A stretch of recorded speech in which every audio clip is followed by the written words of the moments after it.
Bismillahirrahmanirrahim. Membahas masalah salah satu penghuni surga yang dimuliakan, ada dua wanita.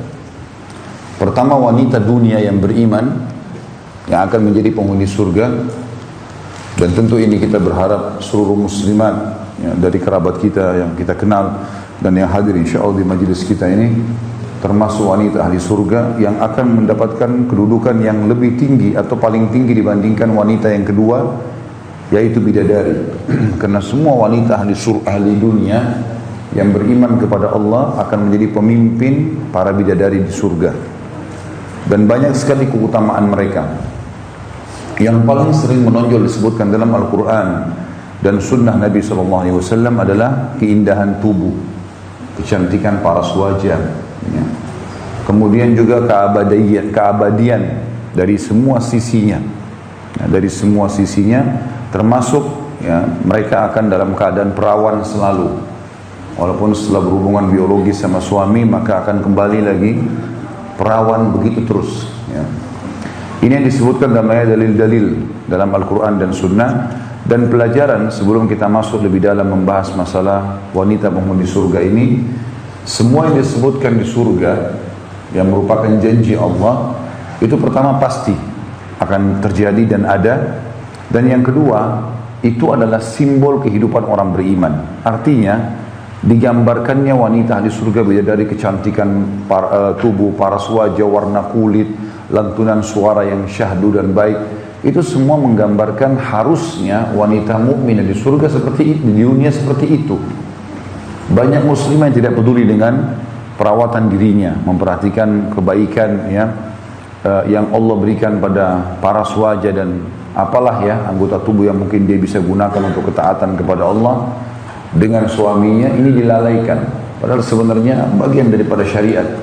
Sebagaimana saya pernah titik beratkan, di surga digambarkan istana yang mewah, ya, temboknya dari emas, kemudian kebun-kebun yang luas, air, ya, sungai yang banyak, kenikmatan yang abadi. Ini juga menandakan kehidupan orang muslim di dunia. Islam gak pernah suruh kita kumuh, kotor, ya, jorok, baik kata-kata, baik penampilan, ya, pakaian, tempat tinggal, kendaraan, semuanya harus baik. Semuanya harus baik. Dan Nabi SAW mengatakan, Innallaha jamilun yuhibbul jamal. Allah itu indah, bersih, rapi, suka dengan semua itu. Ini ibadah dalam agama kita.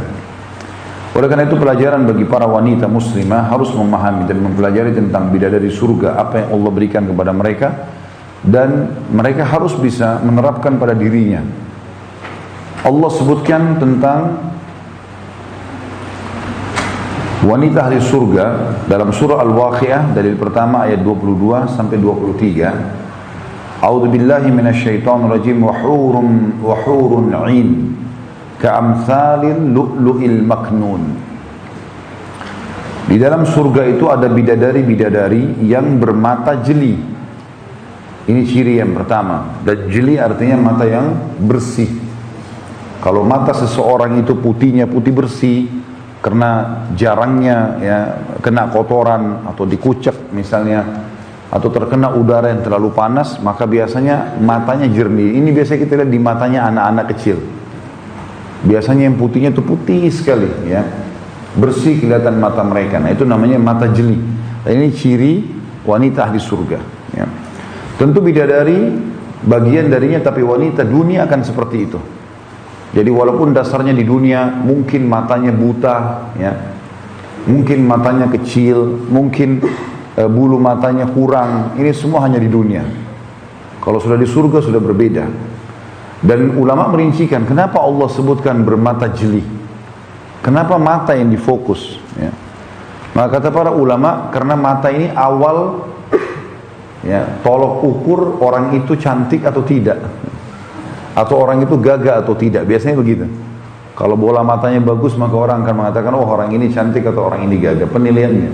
Dan Allah menyebutkan dalam Al-Quran masalah itu, cirinya. Dari sisi yang lain, bermakna juga mata jeli adalah besarnya bola mata, besarnya kelopak mata, dan lebatnya bulu mata. Ini juga dikatakan dengan mata jeli. Dan ini berarti keadaan dunia, kalau ada seorang wanita muslimah tidak seperti ini, di surga nanti akan seperti itu. Berubah semua. Allah SWT akan berikan kelebihan-kelebihan ini. Sebagaimana laki-laki nanti akan seperti Yusuf alaihissalam.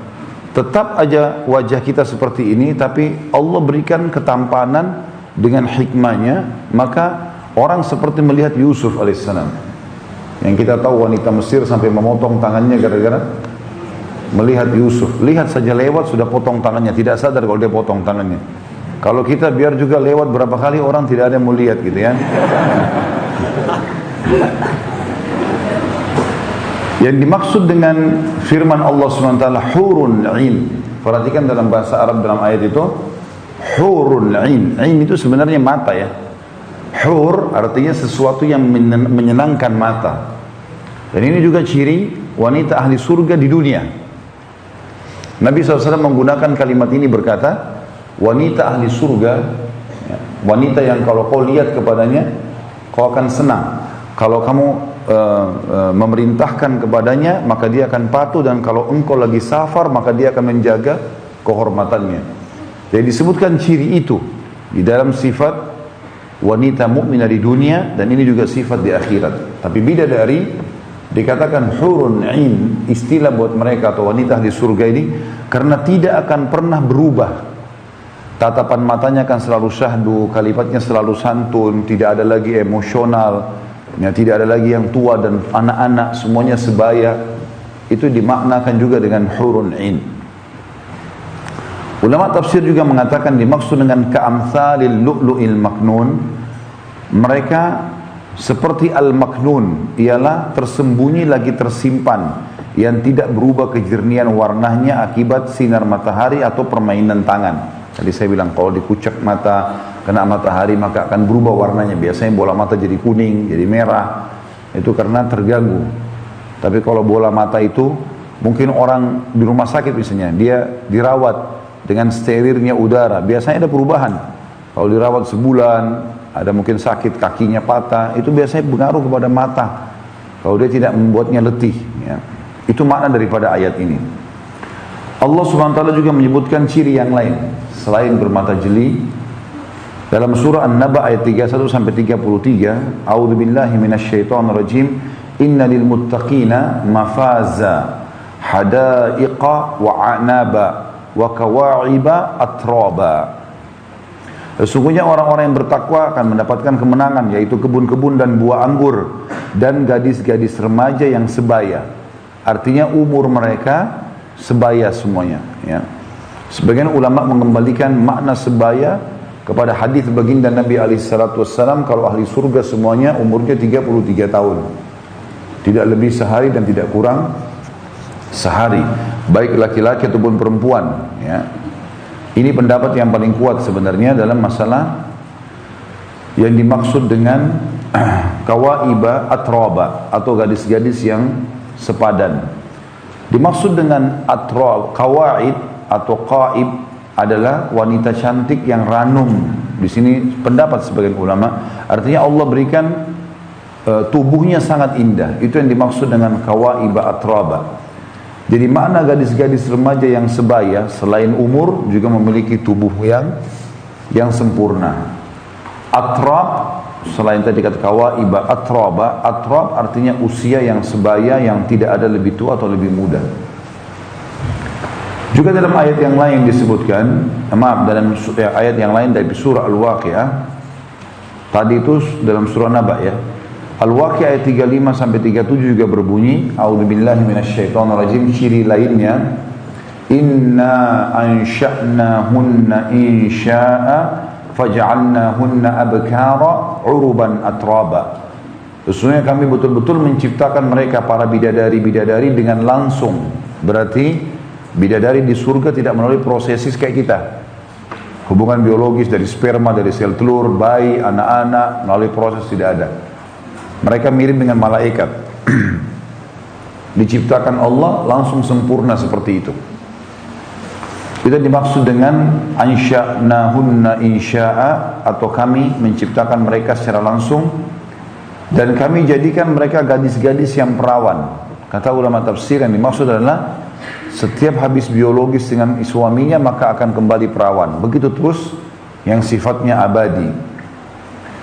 Kemudian uruban atraba, penuh dengan cinta lagi sebaya umurnya.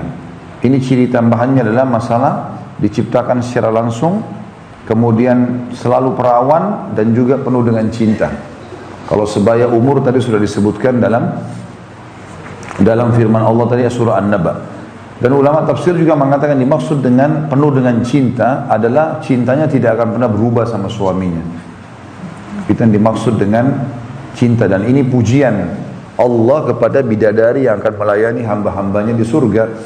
Dan ini semestinya seorang mukminah di dunia mengetahui masalah itu. Dia berusaha untuk cintanya tidak mudah dikendorkan. Makanya jangan pernah nonton, Bapak Ibu sekalian, ibu-ibu terutama, film-film barat yang menggambarkan karena banyaknya dia bergaul sama laki-laki, maka digambarkan dalam cerita-cerita mereka, dia bisa mengatakan pada suaminya, saya sudah enggak ada cinta, lalu tinggalkan rumah tangganya. Ini haram dalam Islam. Tidak mungkin itu. Dan Allah memberikan wanita dominan perasaan, maka dia sulit mengalihkan cintanya sebenarnya. Dia tidak bisa membagi itu. Maka itu yang dimaksud juga dalam sifat bidadari di surga ini. Dikatakan juga abkar adalah jamak daripada bikir, yaitu gadis, dan urab ialah wanita yang mencintai suaminya. Ya, uruban atraba. Urab artinya wanita yang penuh cinta, tidak akan pernah berubah. Dan tentu cinta ini artinya ya pengabdian dan pengorbanan. Jadi kalau kita mengatakan kepada seseorang saya cinta padamu, berarti saya siap berkorban. Ya. Dalam hadis Nabi SAW diceritakan, hadis riwayat Bukhari nomor 15, Anas radhiyallahu anhu, sahabat Nabi yang mulia, meriwayatkan sabda Rasulullah SAW, pergi di jalan Allah baik di waktu pagi maupun sore lebih baik daripada dunia dan seluruh isinya. Jadi kalau pergi jihad, pergi nuntut ilmu, pergi cari nafkah yang halal, selama di jalan Allah, maka perjalanan yang kita pakai itu, termasuk Bapak Ibu hadir insyaallah di majlis ilmu ini, itu pahalanya lebih baik daripada dunia dan seluruh isinya. Bayangkan kalau kita menguasai daerah Cilensi atau Cibubur ini semuanya. Tidak usah itu, komplek ini aja deh, komplek Kostrat ini semua milik dia, atau Citra Grand semuanya dia. Tentu sudah dianggap kaya kalau semua Citra Grand, gitu. Kalau semua Cibubur atau Cilensi, kalau semua Bekasi, kalau dia kuasai Jabotabek, semua punya dia, sudah luar biasa kaya raya. Bagaimana kalau dia kuasai seluruh Jawa Barat, Jawa misalnya, lingkup lebih besar Indonesia, seluruh dunia, milik dia. Dan ini sering kita temukan kalimat ini dalam sunnah-sunnah Nabi SAW, ya. Siapa yang membaca 10 ayat Al-Quran di malam hari sebelum tidur, dia akan diberikan 1 kintor. Lalu kata Nabi SAW, 1 kintor itu lebih baik daripada dunia dan seluruh isinya. Artinya kalau dia dikasih nanti, dia lebih suka daripada dunia dan seluruh isinya ini kalau diberikan kepadanya. Itu kalau kita keluar pagi sampai siang di jalan Allah. Sungguh busur salah seorang dari kalian atau tempat cemetinya itu lebih baik daripada dunia dan seluruh isinya. Di surga nanti akan ada perhiasan-perhiasan, di antaranya ada cemeti, ada busur panahnya, ada anak panahnya. Cemeti tempat meletakkannya anak-anak panah itu. Semua itu nanti yang dimiliki ahli surga, satu saja lebih baik daripada dunia dan seluruh isinya. Seandainya kamu melihat seorang wanita ahli surga turun ke bumi, di sini yang dimaksud kata para ulama adalah bisa salah satunya, bisa penghuni surga, wanita dunia yang sudah masuk surga, atau bidadari yang merupakan pelayan mereka di surga. Niscaya ia memenuhi ruang antara bumi dan langit dengan wangi harum. Kalau satu ahli surga, wanita ahli surga turun ke bumi, turun sebentar lalu naik lagi, sudah cukup seluruh bumi ini, dunia ini semuanya jadi wangi. Ya. Saya yakin kalau wanita sekarang mandi dengan minyak wangi pun paling 1 meter saja, ya. 10 meter lah. Ini dia turun sebentar, satu dunia wangi semua. Dan niscaya tidak cukup di situ. Ruang, ia akan menerangi ruang di antara keduanya. Yang dimaksud menerangi adalah ahli surga wajahnya keluarin cahaya, tubuhnya keluarin cahaya, kayak cahaya matahari terang. Maka pada saat satu orang wanita surga turun, selain wanginya satu dunia orang semua bisa cium, juga semua bumi ini jadi terang dengan dia. Kudung yang berada di atas kepalanya lebih baik daripada dunia dan berikut seluruh isinya. Jadi saking indahnya dan bagusnya sampai mengalahkan dunia dan seluruh isinya. Hadis selanjutnya, hadis riwayat Bukhari nomor 321. Abu Hurairah radhiyallahu anhu meriwayatkan sabda Nabi sallallahu alaihi wasallam, "Inna awwala zumratin yadkhuluna al-jannata ala suratil qamari lailatal badr, wallati taliha ala adwa'i kawkabid durriyyin fis sama', likulli imri'in minhum zawjatan ithnatan yura mukhu suqihima min wara'il lahm, wa ma fil jannati a'zab." Rombongan pertama yang masuk surga, maka wajah mereka laksana bulan di malam purnama. Ini biasanya kita lihat di pertengahan bulan Hijriah. Tanggal 13, 14, 15 biasanya bulan warna kuning terang. Kita disunnahkan puasa. Maka seperti itu wajah mereka, rombongan yang pertama masuk surga. Ini yang pertama sekali lewat sirat dan mereka masuk surga tanpa hisab. Dan semoga kita insya Allah termasuk. Dan rombongan berikutnya adalah wajah mereka laksana bintang yang bersinar paling terang di langit. Bercahaya tapi kecil. Tidak seperti bulan purnama tadi. Masing-masing orang membawa dua orang istri yang isi betis keduanya terlihat dari balik dagingnya. Di surga tidak ada lagi orang hidup membujang. Nah, jadi yang bujang gembira lah. Nah. Di sini saksi bahasan masalah bidadari adalah setiap penghuni surga akan memiliki minimal dua orang pasangan. Kata sebagian ulama hadis, kalau dia sudah menikah di dunia maka dia akan diberikan dari pasangannya di dunia yang mukminah dengan satu pelayannya dari bidadari. Kalau tidak maka Allah akan berikan kepadanya dua bidadari. Dan yang dimaksud dengan ciri khasnya adalah isi betis keduanya terlihat dari balik dagingnya. Ini bahasa yang digunakan oleh orang Arab kalau seseorang berkulit putih. Biasanya kalau kulitnya putih sekali, urat-uratnya kan kelihatan. Ya. Ini makna daripada perkataan tersebut. Ya. Bisa terlihat dari balik dagingnya. Dan di surga tidak ada lagi yang membujang, maksudnya semuanya tidak ada lagi, laki-laki dan perempuan. Nggak ada lagi yang sendirian.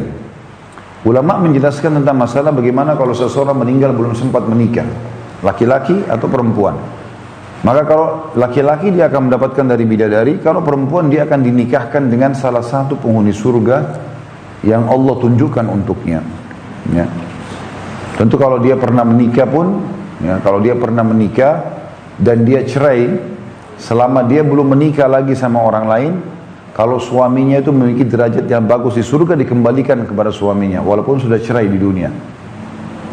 Tapi kalau dia menikah dengan dua laki-laki, pernah menikah dengan yang satu, kemudian cerai atau meninggal, lalu dia menikah lagi dengan yang kedua, maka dia akan bersama dengan yang paling baik akhlaknya atau imannya.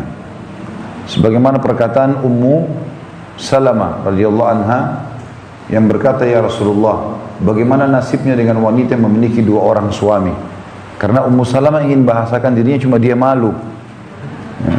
Dia punya suami pertama Abu Salamah, sekarang suaminya Rasulullah SAW. Gak mungkin dia bertemukan antara keduanya dan dia berharap bersama Nabi di surga. Pasti Nabi derajatnya lebih tinggi. Maka kata Nabi SAW, "Wahai Ummu Salamah, sesungguhnya dia akan bersama dengan yang paling baik akhlaknya. Dan ketahuilah, akhlak yang mulia telah mengangkat derajat yang tinggi di surga." Hadis selanjutnya adalah hadis yang diriwayatkan Tabarani dalam Awsat dengan sanad yang bagus, sementara dinyatakan oleh Al-Haythami juga meriwayatkan dalam kitab Al-Majma' di jilid 10 halaman 418. Abu Sa'id Al-Khudri radhiyallahu anhu meriwayatkan sabda Nabi SAW, "Sesungguhnya seseorang duduk santai di surga selama 70 tahun sebelum berpindah tempat. Kemudian istrinya datang kepadanya lalu melihat wajahnya, ya, pada pipi istrinya. Jadi saking licinnya dan mengkilatnya pipi istrinya, dia bisa bercermin. Kalau istri kita di dunia biar kita bolak-balik lihat, nggak bisa mantul-mantul ya. Dikatakan yang lebih bening dibandingkan cermin. Dan ini ibu-ibu juga di dunia asal mukminah begitu nanti. Nggak pakai salon-salon ini, langsung ciptaan Allah. Intan yang paling kecil yang dipakai jadi hiasan di bajunya, dapat menyinari antara timur dan barat. Terang sekali. Istrinya memberi salam kepadanya. Jadi saking sempurnanya perempuan ini, dulu istrinya di dunia pun berubah. Waktu dipertemukan sama Allah di surga, maka si suami sudah nggak kenal istrinya. Maka istrinya memberikan salam, ia pun menjawab salamnya. Lalu dia sempat bertanya pada istrinya, siapa anda ini? Ia menjawab, aku adalah tambahan atau mazid. Ya, maksudnya aku adalah istri. Lalu ia memakai 70 pakaian. Maksudnya dia menggonta-ganti pakaian 70 kali. Ya. Dalam sehari. Ini makna hadis. Makna lainnya adalah dia setiap saat bisa mengganti sampai 70 macam warna dan pakaian. Sudah saya jelaskan itu hari ya. Ahli surga punya seperti buah delima yang besar. Kalau dia mau ganti baju, dia cuman niat dalam hati, belum bicara. Datang sendiri buah itu terbuka, dalamnya ada 70 gaun yang berbeda warna dan corak. Kalau dia mau yang salah satunya, misalnya deretan yang ketiga, dia baru niat, kayaknya ini saya mau pakai. Tiba-tiba sudah terpakai di badannya. Nggak dipakai, buka lagi, ganti lagi, taruh di tempat baju kotor, nggak ada lagi. Kemudian tertutup. Kalau 1 menit kemudian dia mau ganti lagi bajunya, maka dengan sendirinya datang lagi terbuka, sudah beda lagi, 70 warna, 70 motif berbeda lagi. Seperti itulah. Itu makna ia memakai 70 pakaian. Dan yang paling kecil seperti Gunung Nu'man, ya. Karena bagusnya. Gunung Nu'man gunung yang sangat besar. Biasanya kenapa baju pengantin selalu besar-besar, dibuat panjang? Karena dianggap itu keagungan gitu kan, bagi kaum wanita. Maka nanti seperti itulah pakaian mereka, gaun-gaunnya besar sekali, sampai seperti gunung. Karena memang semua manusia kan tinggi ya pada hari kiamat. Berasal dari pohon tuba ya. Pohon tuba sebagian ulama mengatakan pohon yang menghasilkan buah dan daun yang berwarna-warni dan wangi. Ia menerawangnya sehingga melihat isi betisnya dari balik pakaiannya. Maksudnya dia bisa melihat saking bersihnya kulit si perempuan tadi, dan juga bagusnya baju yang dipakai dan tipis, maka dia bisa melihat dari luar pakaian tersebut ke dalam. Wanita tersebut memakai mahkota, dan intan yang paling kecil miliknya dapat menyinari antara timur dan barat. Penulis berkata, pernyataannya aku adalah mazid tambahan semakna dengan firman Allah Subhanahu wa taala dalam surah Qaf ayat 35. A'udzu billahi minasyaitonir rajim. Lahum ma yasha'una fiha waladaina mazid. Mereka di dalamnya memperoleh apa yang mereka kehendaki, dan pada sisi kami ada tambahannya. Jadi dimaksud di sini ada tambahan adalah ada juga sebagian ulama mengatakan nanti ahli surga kalau masuk ke dalam surga, maka sudah dinikmatin semuanya, akan ada bidadari yang berterbangan di atas surga, lalu mampir ke istana orang-orang tertentu saja. Orang-orang tertentu saja dari ahli surga, kemudian turun dan berkata, wahai hamba Allah, apakah kau masih membutuhkan tambahan? Kalau dia mengatakan iya, maka dia menjadi bagian daripada istrinya. Kalau enggak, maka dia akan pergi mencari istana yang lain. Allahu alam, antum mau suruh dia pergi atau tidak?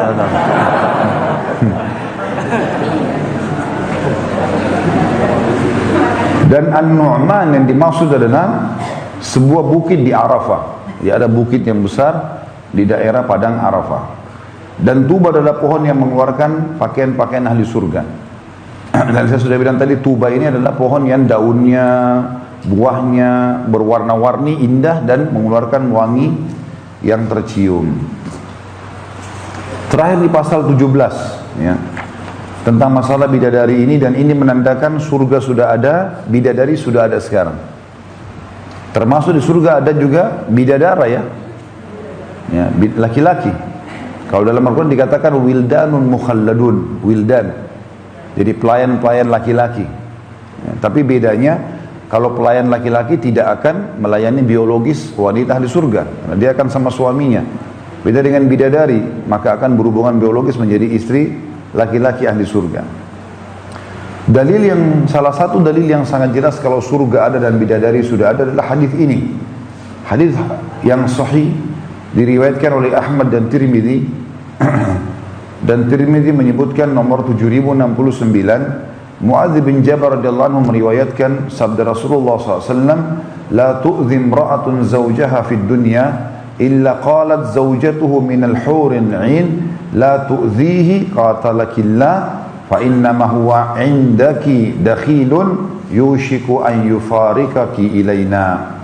Tidaklah seorang istri atau wanita menyakiti suaminya di dunia melainkan istrinya dari bidadari mengatakan, jadi langsung ada respon, ya. Jangan menyakitinya, semoga Allah membinasakanmu. Sesungguhnya ia hanyalah seorang tamu di sisimu dan sebentar lagi berpisah denganmu untuk kembali kepada kami. Ulama hadis mengatakan berarti ini menandakan surga ada, bidadari ada, merespon langsung. Dan setiap orang mukmin selama dia belum tidak kafir, maka dipastikan dia sudah punya pasangan di surga yang sudah menunggu dia, dan banyak kisah berhubungan dengan masalah ini tentunya. Di antaranya para mujahidin yang mati syahid di zaman Nabi SAW, meninggalnya Hamzah, meninggalnya Handalah, ya, dan banyak yang lain itu yang Nabi SAW waktu lihat Handalah, dia baru menikah sama istrinya Jumat malam, ya. Dia tidak biologis nih, dia baru menikah. Besoknya hari Sabtu pagi, habis sholat subuh dia berhubungan biologis sama istrinya untuk pertama kali, karena pengantin baru. Belum mandi junub dia tertidur. Pas waktu duha dipanggil jihad. Nabi SAW panggil jihad ke Uhud. Quraisy sudah sampai, harus bergerak. Maka Handalah tidak sempat mandi junub, langsung pakai baju langsung pergi ikut perang. Ternyata di kancah peperangan terbunuh oleh orang Quraisy. Waktu jenazahnya dikumpulin semua, ada jenazah Handalah, Nabi SAW alihkan matanya, tidak mau melihat. Lalu kata para sahabat, ya Rasulullah, ada apa dengan Handalah?